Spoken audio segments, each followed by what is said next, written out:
Hey, hi everybody. It's me, Nelson Beltijar, coming to you live from Toronto, Canada. And I just want to say a special thank you to Anshu Tiwari and the Global Speakers Talk group. Thank you for having me. Thank you for allowing me to share a few minutes with you. And I just want to tell you a little bit about myself. I am nothing but an imperfect soldier for Christ. And if it wasn't for him, I wouldn't be here today. And I can honestly tell all of you that today is a great day to be above ground, I tell you. Anyways, a quick hello to my friends in Canada, North America, South Africa, South America, Asia, the Middle East, Australia, India, Pakistan, Africa. I just want to say hello just in case you're all tuning in. And I hope I didn't forget anybody. But ladies and gentlemen, chances are there's nothing new that you're going to hear me say today. But hopefully, I will say it in such a way that it'll be entertaining, inspiring, but most importantly, it'll tickle your ear. And these few minutes that we share with one another will be memorable. But before I get started, I just want to say to you, you're in the right place, you're in the right time. And you're smart, you're strong, and you're special. And can I ask you a question? I'm wondering if there's anyone out there who has ever had life hand you something that you didn't expect. And if you answered yes, then we're kindred spirits, you and I. Because there's this word in the English language, a word that is defined by a condition filled with calamity, misfortune, or distress.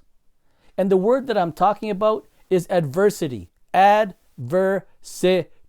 Adversity. Adversity truly introduces a person to themselves. Ladies and gentlemen, I'm one of those guys that knows what it's like to climb that mountain of ambition and success, get to the top, enjoy the view for a while, only to come crashing down, spiraling down, losing everything that I had ever worked for in a blink of an eye. Humbling. So humbling. You see, I was lucky enough to build a thriving physical therapy private practice that specialized in injury assessment, treatment, and rehabilitation. And I'll never forget this. It was May 2016, and we were on the second floor of my studio loft celebrating. My staff and I were celebrating, clanging those champagne glasses, which were secretly filled with Diet Coke and ginger ale, because we were at work. We were celebrating because we had reached a monumental goal. We were living the dream. We were on cloud 9. It was amazing. And then 168 hours after that special, joyous moment in time, I was shockingly diagnosed with cancer. And I was forced to live in the hospitals immediately for treatment, supervision, evaluation. And to add salt to the wound, I even lost my ability to walk as a secondary complication. And I became a prisoner of a wheelchair for the next 3 years, for the next 1,651 consecutive days. The reason I shared that story with you is to show you that adversity will attack you anytime it wants, regardless of your age, your gender, your status, or your religion.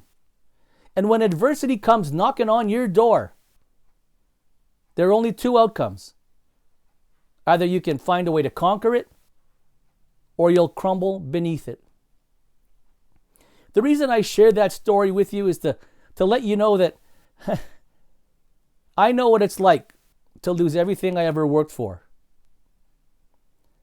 But then I also know what it was like to have to fight, to live, so I could see tomorrow, and the next day, and the next day, and the next day.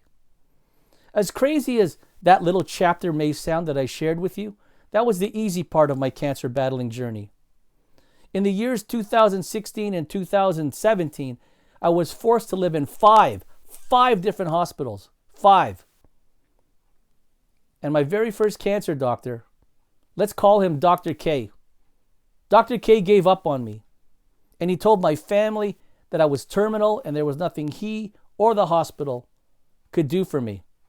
But the good news was he was going to transfer me to the palliative care unit where I could be comfortable and pain-free in my remaining days. When I heard this, it was like a sword had swooped through and cut me at the knees. And I wallowed in about self-pity for about 5 or 10 minutes. But then I promised myself that if I am going to die, I'm going to chase one more undying goal. One more undying goal. I just didn't know what it was yet.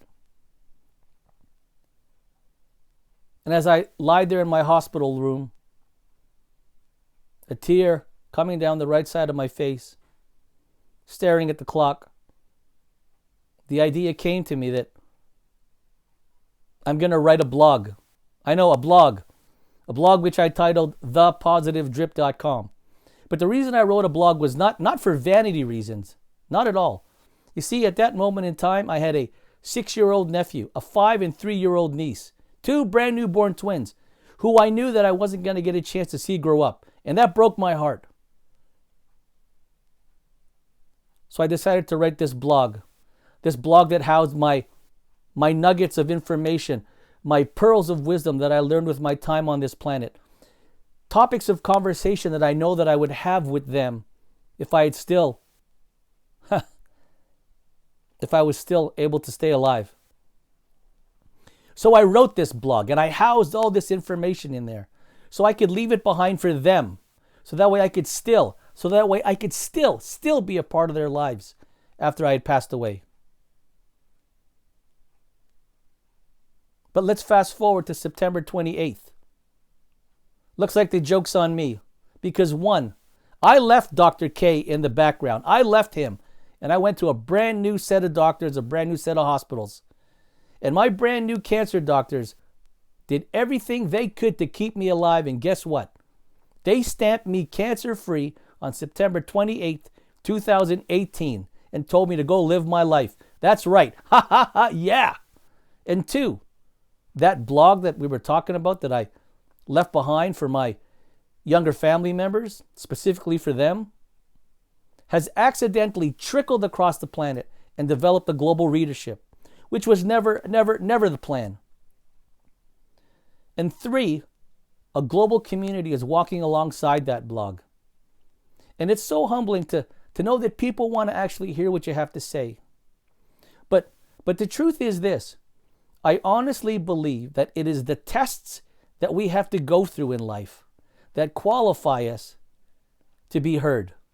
You know, I'll be the first one to tell you that if I never got sick with cancer, I would have never ever created thepositivedrip.com. You would never see my face. In fact, you know what? Although you see my face on camera right now, my friends have told me that I have the perfect face for radio. But because of me getting sick, you get to see my face, hear my story. I'm one of those guys that chose to convert my greatest life's adversity and turn it into my accidental personal and professional advantage. And I want to share with all of you out there, all of you, that each and every single one of you, like I said, you are strong, you are smart, you are special, and you have your own unique story. We all have a story of struggle. We all have a story filled with shortcomings, heartache, pain, distress, depression, worry, and victory. And I urge you, whoever is listening to me, to share your story. We all have a story where we're all forced to climb out of a hole. And I want you to share your story with the people around you. Why? Because it's your personal story that could be the roadmap for the listener to pull themselves out of whatever dilemma they're currently stuck in. I want you to hear that. Share your story. Your story might be the one thing that'll help people climb out of whatever hole they're currently stuck in. But you know what? Adversity is a word that no one can escape on this planet. You know it's coming. But the question is, will you allow it to conquer you, or will you conquer it? My friends, I wish I could spend a little bit more time with you, but I want each and every single one of you to know that you were born on purpose, for a purpose. God gave us 2 ears and 1 mouth for a reason. When the ears have listened the way they were meant to listen, the mouth will know exactly what to say. Once again, I'm Nelson Beltijar from Toronto, Canada. Know that I wish you all a great life.